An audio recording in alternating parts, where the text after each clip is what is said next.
Hola, muy buenos días, bienvenidos nuevamente a este Consúltenos por su Salud. Recuerde que estamos todos los lunes y viernes de 7 a 8 de la mañana aquí en el Canal 3, atendiendo todas esas inquietudes que ustedes nos dejan a través de nuestro correo electrónico, programacitamedica@yahoo.es, o las inquietudes que tengan en vivo en nuestra línea 886-8000 o en nuestra línea directa nacional. Hoy con un programa muy especial, con un invitado también de lujo aquí en nuestro programa, de manera pues que le damos la bienvenida a la doctora Doris Amanda y a nuestro invitado del día de hoy, el doctor Mauricio Pineda Gómez, médico cardiólogo de la Universidad Pontificia Bolivariana. Muy buenos días, doctores, ¿cómo han estado? Buenos días, doctor Juan Carlos, buenos días, doctor Mauricio Pineda Gómez. Este es un antioqueño de todo corazón, que se nos vino acá a estas montañas a atendernos y nos ha hecho muy felices, doctor Mauricio. De mi parte, tengo para agradecerte esa atención tan maravillosa que le das no solamente a mi familia, sino a todos los pacientes que yo quiero registrar, que yo quiero monitorizar, porque cuando van a la consulta del doctor Mauricio Pineda, yo quedo absolutamente tranquila. Allí podré obtener un concepto verdaderamente científico y responsable. Entonces, es un mensaje de agradecimiento y además de orgullo de tenerlo aquí. Entonces, doctor Mauricio, cuéntenos, ¿qué fue lo que lo trajo a estas tierras? Muchas gracias, doctora Doris Amanda. Realmente en Manizales llevo ya 18 años, llevo 20 años como cardiólogo en total.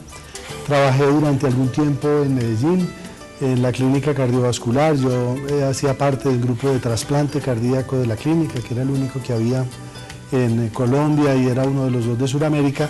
Y las condiciones de vida en Medellín, las dificultades de pronto para la crianza de los hijos, fueron haciéndome pensar que debería buscar alternativas para tener una vida más tranquila, más apacible. En esa época salió una convocatoria de parte de la Universidad de Caldas buscando a los profesores de cardiología y decidí en muy buena hora y en muy buen momento mudarme para Manizales y aquí he sido absolutamente feliz. Bueno, sí, porque nosotros aquí también llevamos de verdad mucho tiempo. Yo tengo oportunidad de ver muchos pacientes, le comentaba al doctor ahora, que allá en sus hogares y ya los ha visto el doctor y se sienten de verdad muy agradecidos con él pues por las atenciones y por la manera como lo está tratando y ese excelente control que les da. Pero dentro de todo eso, pues que encuentra uno, hoy el tema que nos compete, vamos a hablar de factores de riesgo cardiovascular, de dietas saludables y de todas esas situaciones en nuestra vida cotidiana, diaria, que hacen que nosotros podamos llegar a tener una mejor salud cardiovascular. Entonces, hoy, a partir de este momento, abrimos los micrófonos. Si usted tiene alguna inquietud sobre este tema que vamos a tratar, sobre esos estilos de vida saludables, en fin, todos estos factores de riesgo cardiovascular, pues nos pueden llamar a nuestras líneas que van a aparecer en pantalla. Doctor Mauricio, ¿cómo es la epidemiología? ¿Cómo se comporta todos estos factores de riesgo cardiovascular en nuestro medio? ¿Cuánta gente se está muriendo de problemas cardíacos en general en Colombia y en Manizales? Si tienen algo de estadísticas. Realmente, pues los números no son muy dicientes, por decirlo así, pero la realidad es que la enfermedad cardiovascular en nuestro país y especialmente en nuestro medio, en la región cafetera, ocupa el primer lugar como causa de muerte, tanto la enfermedad de origen cardíaco, la enfermedad hipertensiva, coronaria y la enfermedad cerebrovascular. Superan con creces a la enfermedad, digamos, traumática, a los accidentes y a otro tipo de enfermedades, incluso al cáncer. Específicamente en Manizales le llama a uno la atención desde que llega, pues que es una ciudad con hábitos alimenticios de pronto peculiares, con una genética, por decirlo así, muy concentrada y con unos hábitos de tabaquismo bastante elevados que hacen que la población de Manizales sea especialmente susceptible de tener enfermedad cardiovascular. Vemos en Manizales mucha enfermedad coronaria, mucho infarto y especialmente vemos mucha enfermedad coronaria e infarto en gente joven que no debería de tenerla. Entonces aquí pues encontramos cómo hay una población cautiva, que es relativamente cautiva y que es somos las personas que habitamos el eje cafetero. Recientemente llegó mi hijo mayor del exterior y entonces, claro, la alegría, todos nos reunimos y la comida. Bueno, este muchacho quedó pletórico, fabuloso, feliz, en fin. Y como a los 4 días me dijo, mami, yo quiero hacerme unos exámenes cuanto antes. ¿Y por qué te los quieres hacer? Porque yo sé cómo he comido en el exterior y yo sé cómo voy a comer aquí. Entonces quiero estar completamente seguro. Muy bien, se realizó los exámenes. Como a las 2 semanas estuvimos conversando y me dijo, mami, no, definitivamente la forma como nosotros comemos es una forma desmedidamente incorrecta, como nosotros no tenemos un balance. Entonces, doctor Mauricio, me encantaría que habláramos un poco acerca de eso. ¿Qué es lo que pasa en nuestro medio? Somos lo que comemos, pero ¿qué es lo que pasa con lo que nosotros estamos comiendo y cómo esta actividad está alterando epigenéticamente todo el recorrido que nosotros hacemos en la vida? Sí, sin lugar a dudas, digamos que existe cada día más evidencia a través de estudios muy bien hechos de que definitivamente lo que comemos, o sea, que el alimento sea tu medicamento, como decía Hipócrates, se cumple de manera cabal. En este año, con muy buena publicidad en los medios científicos, se concluyó un estudio muy interesante y que llevábamos muchos años esperándolo, que se llamó el estudio Prediamed. Estamos convencidos en la cardiología, después de muchos años de poner stents, de hacer angioplastias, de hacer cirugías de corazón, que la cardiología preventiva definitivamente es mucho más efectiva para tratar todo tipo de enfermedades cardiovasculares que la medicina o la cardiología que trata los problemas cuando ya se han presentado. Este año entonces se logró publicar este estudio que les digo, Prediamed, hecho en España, y básicamente lo que se hizo fue alimentación que llamamos mediterránea. Eso suena como a costoso, a caro, pero yo creo que más adelante podemos explicar muy bien cómo es, y esa alimentación mediterránea se suplementó con aceite de oliva o con nueces, con almendras, maní, con macadamias, y lograron demostrar una disminución importantísima en la presentación de infartos, de derrames cerebrales y de muerte cardiovascular en general. Si uno compara ese tipo de alimentación, que como vamos a ver está rica en pescados, en mariscos, en frutas, en verduras, con la alimentación nuestra, que probablemente está más enfocada a comer cosas que no son, como a comer animales terrestres con toda su grasa, que pueden aportar pues grasas saturadas y que finalmente taponan las arterias, definitivamente iba encontrando parte de las soluciones y de las respuestas a estos problemas coronarios tan prevalentes en el medio. Bueno, son unas importantes anotaciones que hace el doctor. Vamos a escuchar una llamada de un televidente. Buenos días. Doctores, buenos días. Buenos días. Bienvenida. Buenos días. Felicitaciones. Muchas gracias. No me cansaré de decir que ustedes nos enseñan muchísimas, pero muchísimas cosas Ay, gracias. Gracias. necesarias para el buen vivir. Mi pregunta es la siguiente. Pues he sufrido un poquito del corazón porque he tenido arritmias, bueno, y he estado hospitalizada que por angina de pecho y todas esas cuestiones así. Mi pregunta es, ¿qué es mejor para el corazón, para cuando uno tiene estas dolencias, estar en clima caliente o en clima frío? Muchísimas gracias. A usted Muchas por participar gracias. con nosotros. Es una pregunta muy frecuente que le hacen a uno Sí. muchas personas. ¿Qué le conviene más a ese corazón, el clima caliente o el clima frío? Sin lugar a dudas, pues si estamos hablando específicamente de enfermedad coronaria, yo tengo una teoría pues que además creo que es muy simpática. Yo digo que uno debería vivir hasta los 65 años en clima frío y a partir de ahí vivir en clima caliente, porque la gran mayoría de enfermedades crónicas en el clima caliente se comportan mejor. Podemos hablar de la artritis reumatoidea, podemos hablar de las enfermedades pulmonares crónicas, podemos hablar incluso de las enfermedades cardíacas. En clima caliente probablemente se comportan mejor. Pero específicamente su pregunta, si es un paciente con angina de pecho, obviamente vivir a menor altura sobre el nivel del mar va a posibilitar que el corazón maneje mejores cantidades de oxígeno y la angina como manifestación de un problema coronario va a disminuir de manera importante. Doctor Mauricio, ¿qué está pasando con la alimentación? Usted nos comentaba ahorita al principio que cada día aparecen personas mucho más jóvenes con todos estos factores grandes de riesgo cardiovascular. ¿Qué es lo que está viviendo la población ahorita en general joven y que se está enfermando tan rápidamente y tan precozmente? Yo creo que parte de lo que ocurre es, como decía ahora la doctora Doris Amanda, es acumulación de información genética, de pronto guardada en grupos sociales muy específicos. Entonces esta tendencia a que se casen primos y familiares expresa, y ya sabemos, por lo menos en poblaciones de Japón, que hay genes que determinan que una persona de 30 o de 40 años se puede infartar. Al lado de eso, obviamente, el tipo de conducta vital. Estamos asistiendo cada vez más a jóvenes que están todo el día pendientes de un computador, que tienen poca actividad física, que van al trabajo en carro, que no tienen ninguna actividad, digámoslo así, bajo el sol. Y a ese respecto hay estudios muy lindos ligando los niveles de vitamina D con la enfermedad cardiovascular. Probablemente tenga que ver con eso. Si no juego al sol y si no me expongo al sol, tengo más chance de tener problemas cardíacos.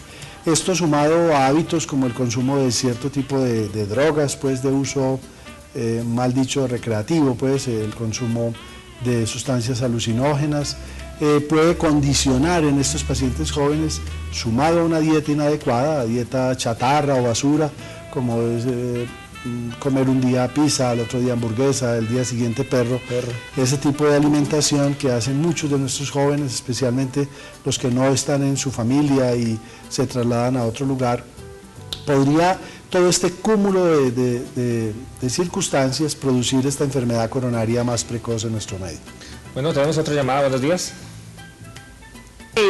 Buenos días. Doctores, los solicito, yo soy una fiel televidente del programa de ustedes. Qué bueno, muchas gracias. Bueno, doctores, yo creo que se sale un poquito del tema, pero yo tengo una duda. Me gustaría que hablaran un poquitico en este momento del Helicobacter pylori y cuáles son los riesgos que uno tiene al adquirir esta bacteria. Muchas gracias. Claro que Doctores, sí. mi Dios les pague. Bueno, con muchísimo gusto.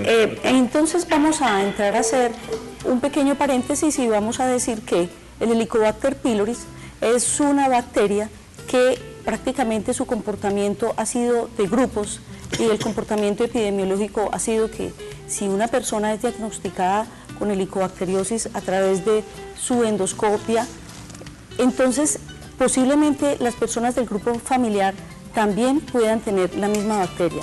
Se ha encontrado relacionada dicha bacteria con muchos cánceres de origen digestivo, sobre todo a nivel estomacal. Entonces, esta bacteria puede tener una alta incidencia en lo que es la generación de carcinoma de estómago y la generación de problemas a distancia como fenómenos de artritis o de inflamaciones periarticulares. Llamativamente, ¿por qué?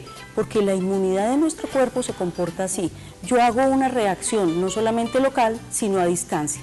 De allí que el médico debe tener la suficiente capacidad para identificar que si yo trato bien a ese paciente para su helicobacter, ese paciente posiblemente vaya a tener disminución en sus síntomas también osteoarticulares. Pero para prevenir que no nos volvamos a reinfectar, ya lo hemos dicho en otros programas que todos los frutos que vamos a manejar en la cocina deben ser lavados con vinagre de cocina y que las ensaladas se deben preparar 10 minutos antes, agua fría, e introducir allí todo lo que yo piqué, por ejemplo el repollo o la lechuga, introducirlo en agua con vinagre frío 10 minuticos antes, luego boto y así cuando yo lo consumo entonces no me voy a reinfectar. Eso es para todo el grupo familiar.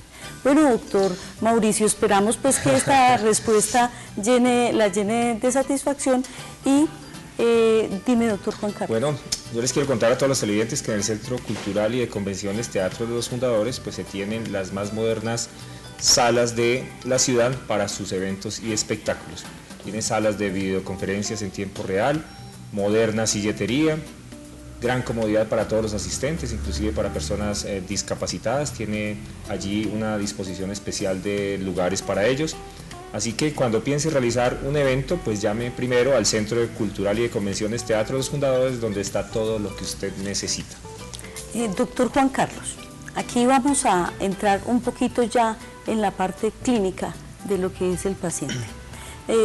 Doctor Mauricio, nos gustaría mucho que habláramos acerca de el paciente llega a primer nivel y entonces consulta a su médico porque ha comenzado a presentar ciertos síntomas que son como dolor en el pecho y de pronto el médico dice, ay, pero usted tan joven que va a tener dolor en el pecho, pero el paciente sigue consultando y de pronto en los antecedentes familiares indaga un poco y se da cuenta que su grupo familiar ha sido afectado por infarto y por muerte en edades más o menos relativamente tempranas.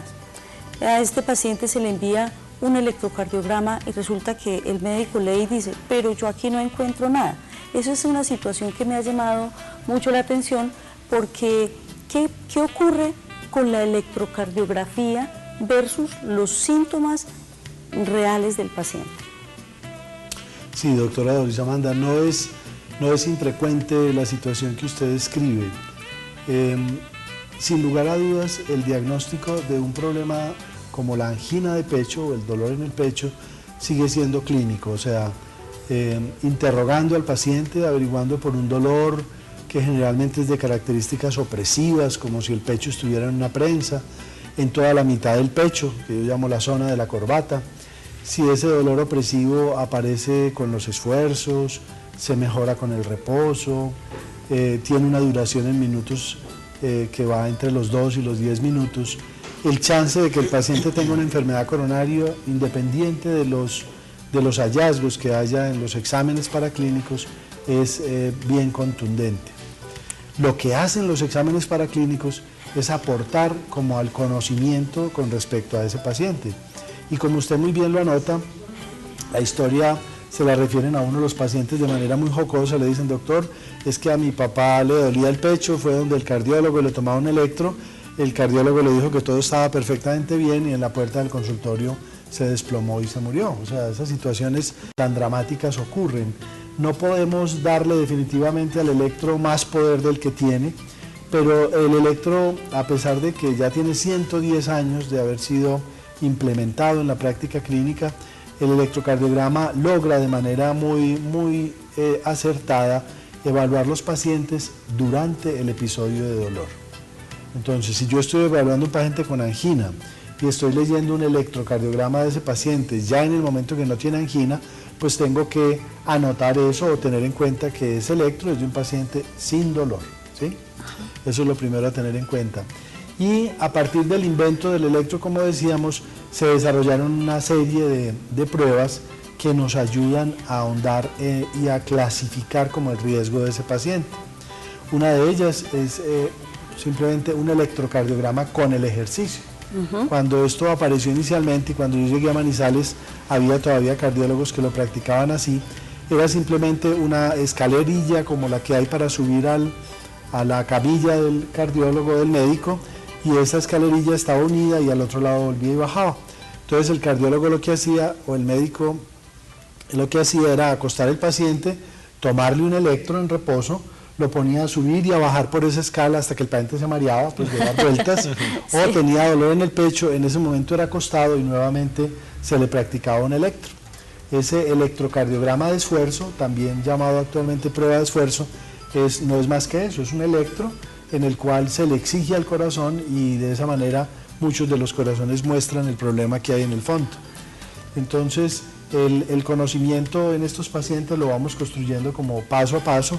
Lo primero es un electro como evaluación inicial. En muchos de ellos sí hay un patrón que consideramos inestable, o sea, si vienen con ese dolor en el pecho ya en reposo, que también puede ocurrir y puede ser más peligroso, lo que llama la gente en la calle comúnmente el preinfarto, la angina inestable. En esos pacientes es muy importante el aporte de exámenes de laboratorio, que en muchos servicios de urgencia se hacen, el examen de troponinas. Ya las otras mediciones realmente se abandonaron en todo el mundo, pero la medición de troponinas puede clasificarnos ese paciente y decirnos, este paciente tiene un riesgo muy alto de morirse o de presentar un infarto, debe dejarse hospitalizado. Entonces, conjugar toda esa información es bien importante. O sea, pues aquí, doctor, que llega don Jesús. Don Jesús es un señor que acaba de llegar al servicio de urgencias. Tiene dolor en el pecho. Le toman un electrocardiograma y el electrocardiograma no muestra imágenes que sean sospechosas. ¿Qué hago con don Jesús?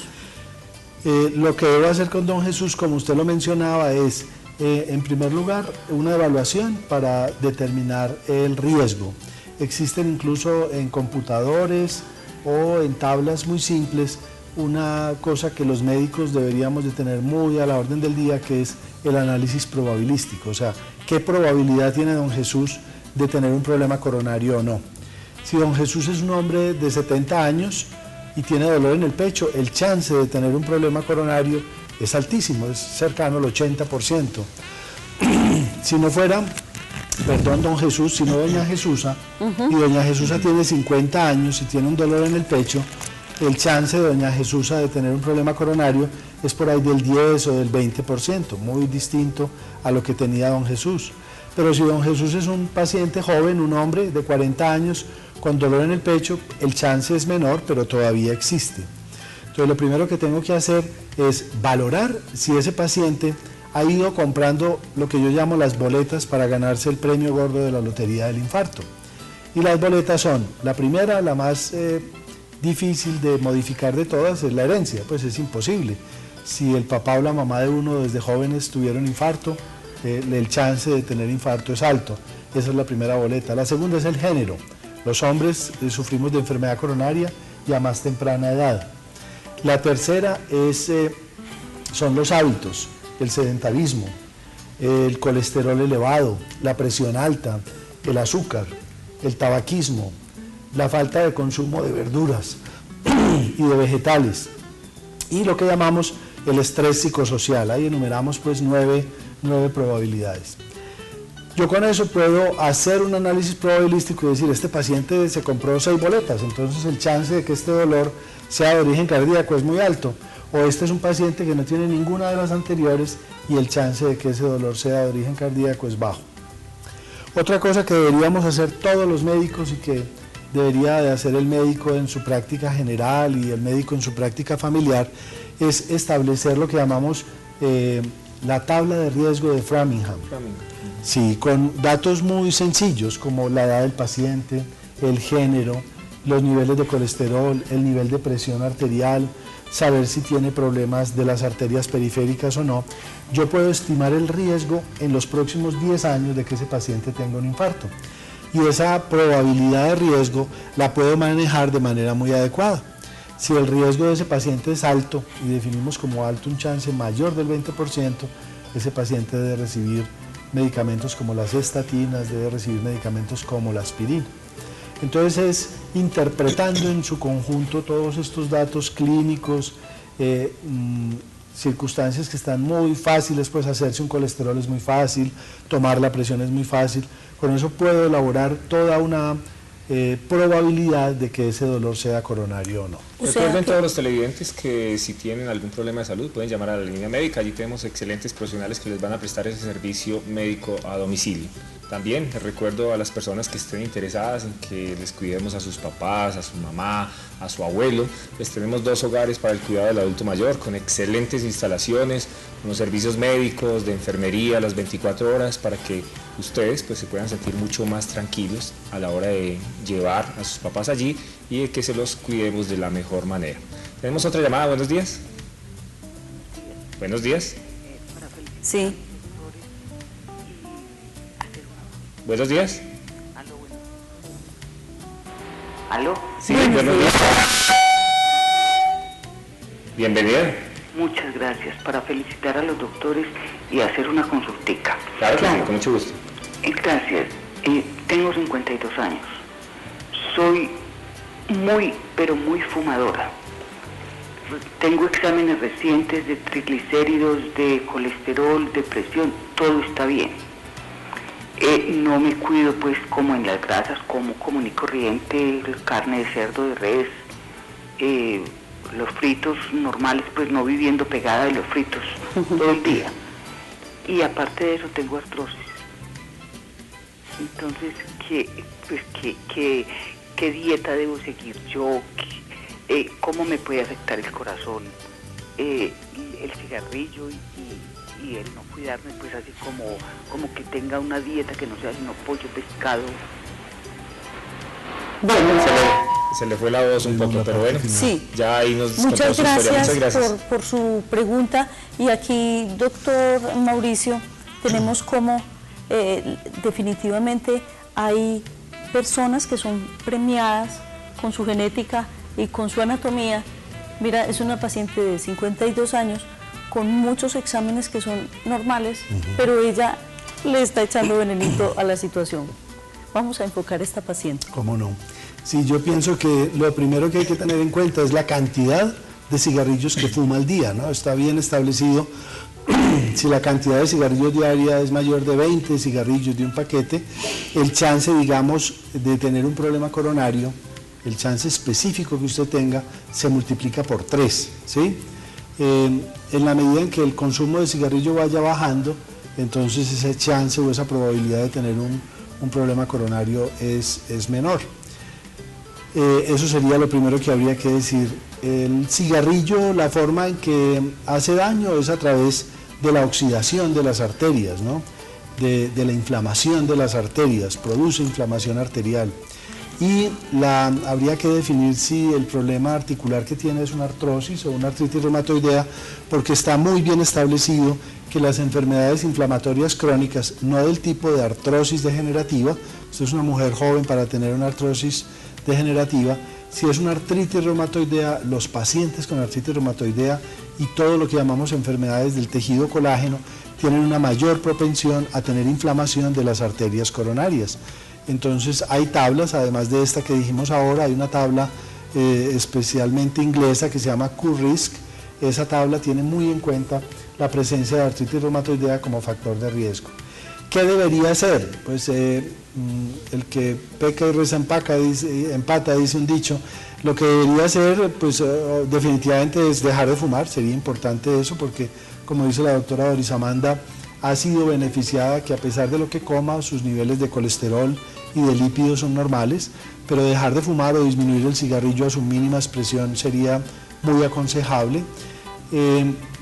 Sería muy importante también involucrar en su alimentación cosas como la alimentación mediterránea que ya decíamos. ¿De qué se trata?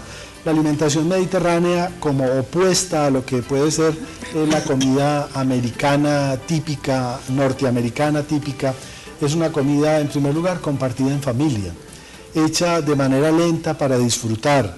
No hay comida rápida, o sea, la persona tranquilamente se toma 2 horas para elaborar y consumir los alimentos elaborados y consumidos en familia, en medio de la conversación, probablemente tomándose una copa de vino, si se puede, un vino tinto. Y el hecho de comer y hacerlo en un ambiente y en un entorno agradable parece que favorece de manera muy importante la no aparición de enfermedades cardiovasculares. Es bien probable que esto esté ligado a uno de los factores que todos los días cobra más consistencia, y es lo que llamamos el estrés psicosocial. Hay personas que almuerzan a las carreras en 10 minutos, en 15 minutos. Hay gente que se ha tomado el trabajo de determinar cuánto se tarda un norteamericano en almorzar y un europeo, y el tiempo generalmente es el doble o el triple. O sea, hay que sacar tiempo para una actividad tan placentera como puede ser el sentarse a comer con amigos o con la familia. Y por último, sería muy importante en su caso involucrar en su dieta una alimentación muy rica en antioxidantes, porque si el cigarrillo la oxida, pues usted puede, después de pecar, rezar tratando de consumir muy buena cantidad de frutas. En nuestro país tenemos una variedad absolutamente maravillosa. Puede también consumir todo tipo de verduras, y estas van a ayudar mucho a preservar su salud cardiovascular. Bueno, vamos a ir a un breve corte de comerciales y ya regresamos con ustedes.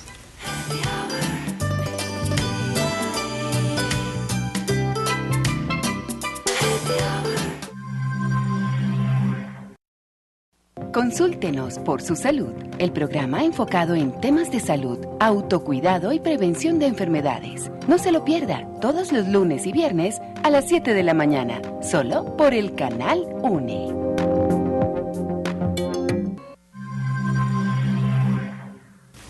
Estamos aquí en Consúltenos por su salud con el doctor Mauricio Pineda Gómez, médico, cardiólogo, hablando de todos esos factores de riesgo cardiovascular, de la dieta, de factores saludables para nuestra vida.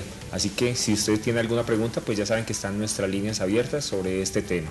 Doctor Mauricio, yo quiero que hagamos un poquito más de énfasis en esta dieta mediterránea, es decir, ¿qué más podemos comer? ¿Cuáles son, por ejemplo, los tipos de carnes recomendadas, de verduras, en fin? ¿Qué debemos comer, por ejemplo, en nuestra vida diaria, en un desayuno, en un almuerzo, en una comida, para mantener como esa dieta saludable, esa dieta mediterránea de la que estamos hablando tanto? Sí, doctor Juan Carlos. La investigación de dieta mediterránea ocurrió casi que por un poquitico de azar. Estaba un epidemiólogo norteamericano muy aburrido estudiando en Inglaterra, y en medio de un invierno inglés muy crudo decidió viajar al sur de Italia, y cuando llegó al sur de Italia se encontró de manera sorpresiva que estos italianos, estamos hablando de los años 50, o sea, de hace casi 60 años, que estos italianos de Nápoles y del sur de Italia vivían muy bien, vivían como celebrando la vida, vivían muy alegres, vivían hasta altas edades, 90 años tranquilamente, 100 años, vivían funcionales, seguían trabajando la tierra o seguían siendo pescadores, y de allí les surgió la idea de investigar qué era lo que pasaba con ellos. A pesar de que tuvieran probablemente los mismos niveles de colesterol que un americano típico, que un inglés, estas personas de manera curiosa vivían mucho mejor. Se diseñó otro estudio que se llama el de los 7 países, compararon cómo se alimentaba la gente en Japón, en Yugoslavia, en el norte de Europa, en Dinamarca, en Grecia, en España, en Italia y en los Estados Unidos.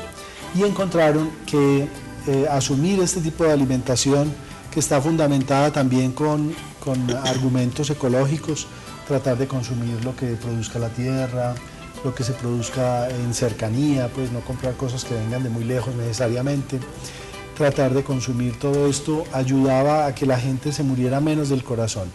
Y el gran avance definitivamente fue un estudio hecho en Francia que se llamó el estudio Lyon, o León pues en español. Ese estudio de Lyon cogió pacientes que ya habían sufrido un infarto y les aplicó a la mitad de ellos, o les sugirió seguir de manera muy estricta una alimentación mediterránea, y encontraron que la probabilidad de morirse del corazón disminuía a la mitad. Esto no lo han logrado demostrar ni las angioplastias, ni los stent, ni la cirugía de puentes coronarios, como ya lo dijimos. Entonces, lo que siguió a eso fue el estudio que ya publicamos, que se hizo este año, que ya comentamos que se publicó este año, un estudio español en el cual le daban instrucción a la gente para seguir una alimentación mediterránea, y le adicionaban esa alimentación mediterránea con aceite de oliva o con nueces. Digámoslo así, que una dificultad en el medio es a qué le sabe a la gente el aceite de oliva. Hay gente que dice eso me sabe maluco. Entonces hay opciones en otros aceites vegetales, el aceite de aguacate, el aceite de ajonjolí, son aceites ricos en grasas buenas que van a mantener poco oxidado el sistema cardiovascular.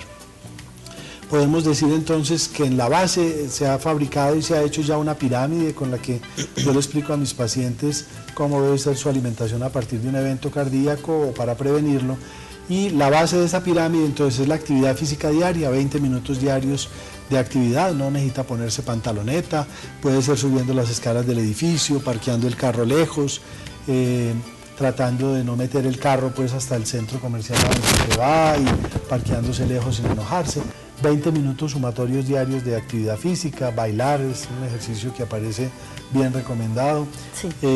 Compartir la alimentación en casa, como dijimos, y la gran base de eso son frutas y verduras. En nuestro país tenemos las que queramos, todas las verduras, o sea, las cosas verdes, desde lechuga, repollo, tomates, y mezclar toda esta cantidad de colores, pues desde el pepino, la cebolla, el ajo, consumir una buena cantidad de legumbres, frijoles, garbanzos, lentejas, todas las frutas. La única que se sacaría de toda esta historia, al parecer hasta el momento, es el coco, porque es rico en grasa saturada. Entonces una alimentación muy rica en frutas, en nuestro país realmente se consiguen a muy buenos precios, y lo que hacen todas estas frutas y vegetales es básicamente proporcionar vitaminas en su estado natural, no necesitan venir en una cápsula ni en una tableta, y esas vitaminas en estado natural son los mejores antioxidantes que podemos lograr. Sacaríamos entonces el coco, pero lo podemos reemplazar con lo que decíamos ahora, con nueces, maní, macadamia, pistachos, lo que esté al alcance pues, del bolsillo, almendras, todo este tipo de grasas de origen en nueces en general son bien buenas para el corazón. Sigue en la pirámide ya para un consumo menor de estas frutas y verduras, pues el consumo prácticamente es libre. Sigue el consumo de pescados y mariscos, ojalá pescados de mar, o si son de agua dulce, esencialmente la trucha, porque tiene relación con el salmón y aporta una cantidad muy importante de antioxidantes y de omega 3. Y el pollo, y alrededor del pollo 2 veces por semana, unos 4 o 5 huevos semanales. El huevo definitivamente es muy importante para muchos procesos celulares, y en la cúspide de esa pirámide estarían los dulces y la carne roja, que se deben consumir una sola vez a la semana. Entonces esta sería como a grandes rasgos la alimentación mediterránea. Alguna gente cree que es costosa, pero realmente digamos uno de los aportes bonitos y grandes de este estudio Prediamed, que se publicó en enero de este año y que demostró que se disminuía la muerte cardiovascular de manera muy importante, fue encontrar que era mayor el beneficio con las nueces que con el aceite de oliva. O sea, ambos tipos de dieta mediterránea eran importantes y buenos, pero cuando se consumían las nueces, las almendras o el maní, había mayor beneficio que consumiendo el aceite de oliva. Bueno, son unos excelentes datos ahí que nos está proporcionando el doctor. Vamos a escuchar un televidente. Buenos días. Buenos días. Buenos días. Bienvenida. Para hacer una preguntita, resulta que como me parece que mi esposo se fuma 15 cigarrillos diarios. Hace más o menos, no, pues que yo llevo 42 casada, hace para ahí unos 45 años. A él no le da ni una gripa, no sufre de nada, y la que estoy sufriendo soy yo ya me canso subiendo y todo, y no he podido porque deje este vicio, y él no se enferma. ¿Eso en qué va? ¿En qué va? Eso es una excelente pregunta. Muchas gracias. Y claro, la está enfermando él a usted. Vamos a invitar a este don Jesús a que salga a la andena fumar. Sí, la está enfermando él a usted. Sí. Doctor, eso hablábamos ahorita en medio de los comerciales, que de qué depende, porque unas personas que son fumadores tienen ese tipo de tranquilidad en su vida aparente, y otras personas que no lo hacen, pues se enferman más fácilmente. Sí, sin lugar a dudas, doctor Juan Carlos, lo que hay en el fondo es una susceptibilidad genética para todo, ¿no? Igual que uno ve pacientes que fuman toda la vida y a los 90 años se mueren de cualquier otra enfermedad, ve uno pacientes que fuman y a los 50 años ya tienen problemas de enfisema y problemas muy graves.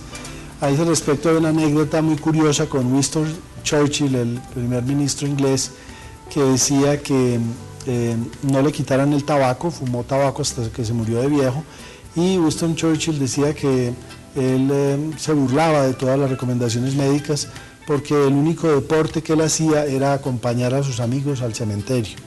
Era lo único que él hacía, caminar acompañando a los que se iban muriendo, y él no se moría.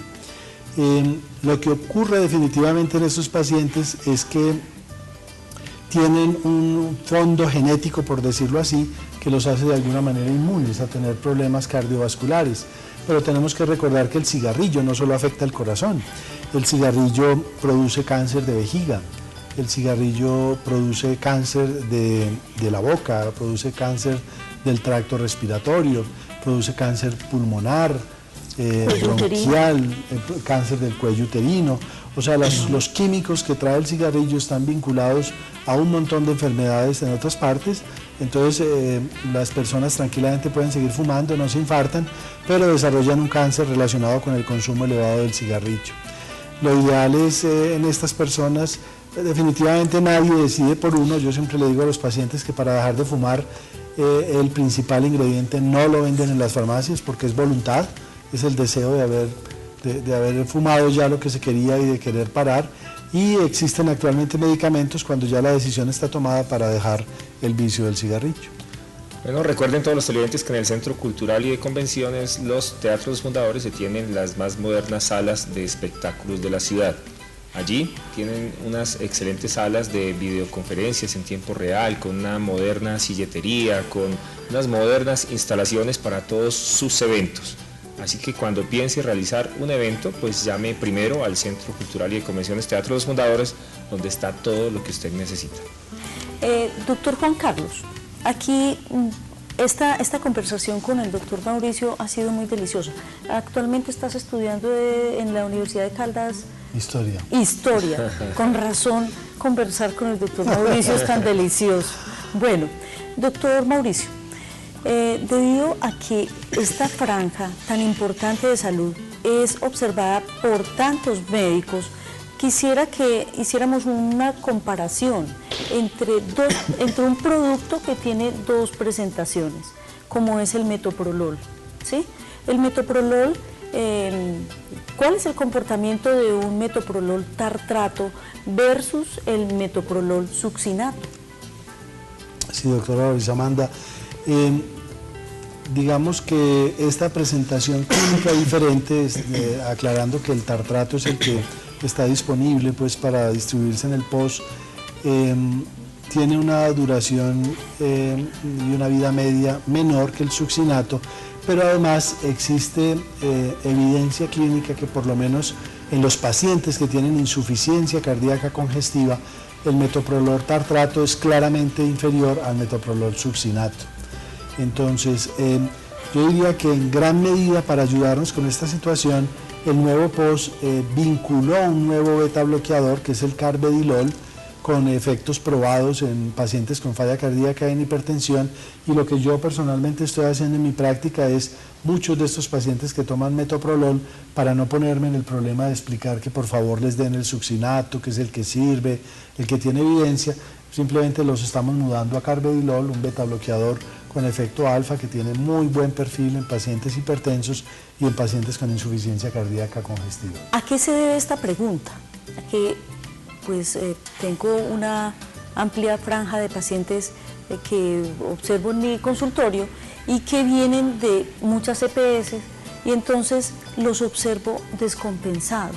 Sí, entonces yo creo que es un llamado de atención también para ustedes, que son nuestros amigos médicos, para que también tengamos nuestra voz de criterio personal, donde nosotros podamos decir y argumentar cuáles son las causas de por qué nosotros vamos a cambiar una molécula por otra, o cómo podemos nosotros justificar que ese paciente debe ser tratado de X o Y forma, y no como de pronto alguien inventó que debía manejarse este paciente. Entonces, ese es un llamado de atención para nuestros colegas, quienes aún persisten en prescribir metoprolol tartrato, y una invitación a que o nos pasemos a succinato o utilicemos el carvedilol, que ha sido ingresado al nuevo POS.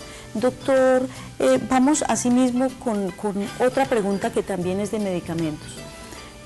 La vida nos ha enseñado que en el transcurso el comportamiento de la lovastatina, ahora estábamos hablando de las estatinas, ha sido un tanto pobre versus a lo que ha sido la evolución con la atorvastatina. Hablemos un poquito de esto, doctor, por favor. Sí, y afortunadamente también ya, digamos, comparando estas dos sustancias, tenemos disponible en el nuevo POS la atorvastatina. La relación prácticamente es de 8 a 1, o sea, 10 miligramos de atorvastatina tienen 8 veces más potencia que 10 miligramos de lovastatina. Eso es lo otro que estamos haciendo en la mayoría de los pacientes, tratar de ponerlos a todos en una terapia. Realmente la lovastatina dio mucho de qué hablar, fue un aporte gigantesco al tratamiento de los pacientes cardiovasculares, pero realmente siendo la primera estatina ya ha sido superada por otras con mayor potencia. Bueno, vamos a escuchar la última llamada. Buenos días. ¿Se nos cayó? Buenos días. ¿Aló? Sí. Sí, buenos días, bienvenida. Buenos días, a felicitarlos por este programa tan maravilloso que nos ayuda tanto. Muchas gracias. Mire, mi familia casi toda ha muerto de infarto. Sí. Yo hasta ahora pues estoy muy aliviada, ¿cierto? No tomo ningún medicamento ni nada. Pero me han dicho que, pues unos exámenes que me hicieron, que tengo el colesterol y los triglicéridos un poquito altos. Pero yo soy una persona que camino todos los días, hago ejercicio, pues considero que mi alimentación ha sido buena. ¿Por qué sé eso? Pues el médico me dice, es que su organismo lo produce. Entonces, ¿qué puedo hacer a eso? ¿Cuántos años tiene? ¿Cuántos años tiene? 61. Ay, 61. Claro que sí, con muchísimo gusto, doctor. Sí, yo pienso que parte de... Lo primero que tenemos que decir es que parte de la dificultad que hay en la interpretación de los exámenes de laboratorio es que se han puesto unos márgenes de laboratorio para todo el mundo, tratando a todo el mundo como igual. Entonces, la mayoría de los laboratorios proponen que el colesterol de la gente sea menor de 200 miligramos por decilitro. Este valor realmente es un valor que le exigimos a los pacientes que ya han tenido algún evento coronario, que han tenido infarto, angioplastia o cirugía de corazón.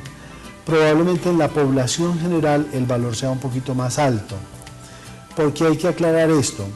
Porque si tomamos 200 como el valor y creemos que la solución es solo a través de medicamentos, la mayoría de la gente va a terminar tomando medicamentos que no debería de tomar.